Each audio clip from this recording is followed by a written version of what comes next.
Assalamualaikum, nama saya Marina Artiasa dari Teknik Elektro Universitas Nusa Putra, dan pada kesempatan ini saya akan menyampaikan mengenai sekarang pertemuan ketiga mengenai manajemen risiko. Satu, pengantar manajemen risiko ya. Jadi kita mulai dari definisi risiko, oke?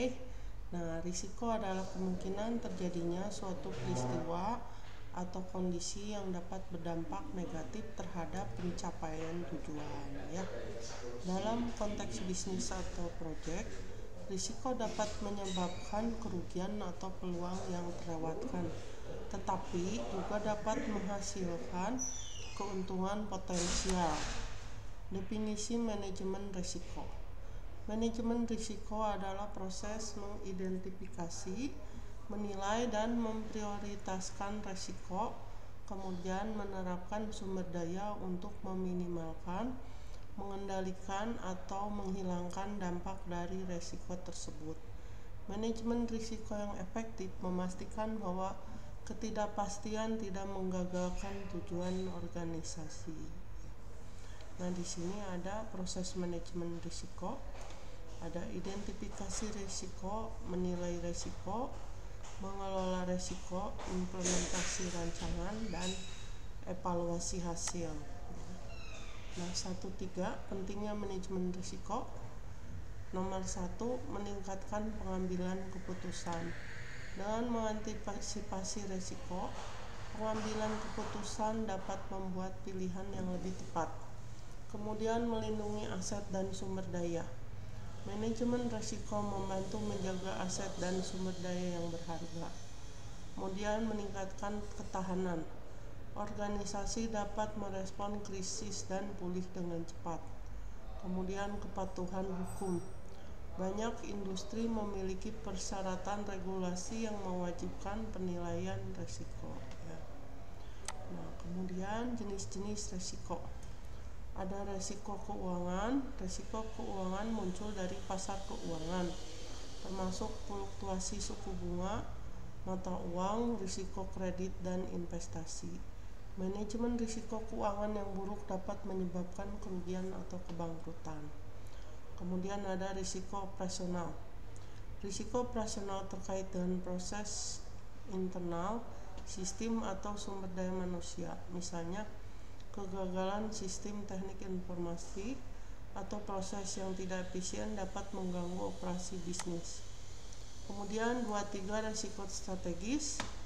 Risiko strategis berasal dari kesalahan dalam pengambilan keputusan bisnis seperti masuk ke pasar yang salah atau gagal berinovasi. Risiko ini mempengaruhi tujuan jangka panjang. Kemudian risiko kepatuhan hukum. Organisasi menghadapi risiko hukum ketika gagal mematuhi peraturan, standar atau hukum yang dapat mengakibatkan denda atau tindakan hukum. Kemudian ada risiko reputasi. Risiko ini terjadi ketika persepsi negatif terhadap organisasi merusak kepercayaan pelanggan atau nilai merek. Hal ini dapat disebabkan oleh skandal, kegagalan produk, atau hubungan masyarakat yang buruk. Di sini ada proses manajemen risiko. Ada identifikasi risiko. Langkah pertama dalam manajemen risiko adalah mengidentifikasi potensi risiko yang dapat mempengaruhi organisasi atau proyek. Metode umum meliputi brainstorming, diskusi kelompok untuk mengidentifikasi potensi risiko. Jadi kita berdiskusi dulu secara kelompok untuk mengidentifikasi potensi risiko. Kemudian analisa SWOT. SWOT itu strengths, weakness, opportunity, dan threat, atau dalam bahasa Indonesianya menganalisis kekuatan, kelemahan, peluang, dan ancaman. Kemudian pendapat ahli. Berkonsultasi dengan para ahli yang memahami area atau industri terkait ya. Kalau dalam elektro tentunya berhubungan dengan ahli-ahli di bidang teknik elektro. Kalau sipil dengan yang ahli di bidang sipil. Kalau misalnya bidang TI, ahli berkonsultasi dengan ahli TI dan sebagainya. Kemudian ada penilaian resiko. Setelah risiko diidentifikasi, mereka harus dinilai berdasarkan dua kriteria utama, yaitu probabilitas ya, kemungkinan terjadinya resiko, yaitu bisa resiko tinggi, sedang, atau rendah. Terus dampak, potensi keparahan konsekuensi jika resiko terjadi, bisa tinggi, bisa sedang, bisa rendah. Matriks risiko biasa digunakan untuk memvisualisasikan dan memprioritaskan risiko berdasarkan dua kriteria ini. Kemudian ada 3.3 mitigasi risiko. Setelah menilai risiko, strategi mitigasi harus dikembangkan untuk mengatasi setiap risiko. Strategi umum meliputi penghindaran, yaitu menghilangkan risiko dengan mengubah rencana atau aktivitas ya. Jadi mengubah rencana atau aktivitas dengan alternatif lain, yaitu namanya penghindaran. Terus pengurangan, meminimalkan dampak atau kemungkinan risiko dengan mengambil tindakan proaktif. Terus transfer, mengalihkan risiko ke pihak lain, misalnya melalui asuransi atau outsourcing ya. Jadi ini mungkin aman ya. Terus penerimaan, mengakui risiko tanpa mengambil tindakan khusus, biasanya untuk risiko dengan probabilitas dan dampak rendah. Terus pemantauan dan tinjauan risiko 34. Manajemen risiko adalah proses berkelanjutan. Risiko yang teridentifikasi harus ditinjau secara berkala dan risiko baru harus ditambahkan ke daftar risiko. Selain itu, efektivitas langkah mitigasi harus dipantau untuk memastikan masih relevan. Nah, nomor 4, alat dan teknik dalam manajemen risiko. 41, daftar risiko atau risk register. Daftar risiko adalah dokumen yang mencatat semua risiko yang teridentifikasi, probabilitasnya atau kemungkinannya, dampaknya, dan tindakan mitigasi. Jadi harus dicatat secara menyeluruh ya. Kemudian ini berfungsi sebagai pusat untuk melacak dan mengelola risiko. Kemudian peta risiko atau risk heat map. Peta risiko alat visual yang menggunakan warna untuk mewakili tingkat risiko yang berbeda pada grid ya. Jadi dibikin kotak-kotak gitu ya, ada warna-warnanya ya. Ya, jadi di sini risiko diplot berdasarkan kemungkinan dan dampaknya, memberikan cara mudah untuk mengidentifikasi risiko kritis yang memerlukan perhatian segera. Jadi misalnya kalau yang merah itu misalnya risikonya tinggi, kalau hijau misalnya kecil, kalau kuning harus hati-hati ya. Jadi bisa seperti itu. Nah, ini ada simulasi Monte Carlo ya, 43. Simulasi Monte Carlo adalah teknik statistik yang digunakan untuk memodelkan dan menganalisis dampak risiko dan ketidakpastian dalam perencanaan keuangan, proyek, dan atau operasi. Ini mensimulasikan berbagai kemungkinan hasil dengan menghasilkan variabel acak dan menghitung distribusi probabilitas dari hasil tersebut. Kemudian analisis SWOT. Analisis SWOT adalah strategis yang digunakan untuk mengevaluasi kekuatan atau strength, kelemahan atau weakness, peluang atau opportunities, dan ancaman atau threats dari suatu organisasi. Ini membantu mengidentifikasi area risiko dan peluang dalam lingkungan bisnis. Kemudian 5, strategi manajemen risiko. 51, manajemen risiko proaktif versus reaktif.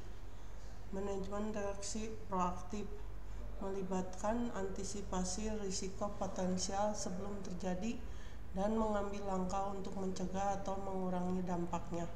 Pendekatan ini berfokus pada pencegahan ya. Jadi Proaktif itu pencegahan. Kemudian ada manajemen risiko reaktif, melibatkan respons terhadap risiko setelah terjadi, meskipun memungkinkan pengambilan keputusan yang lebih cepat dalam situasi krisis.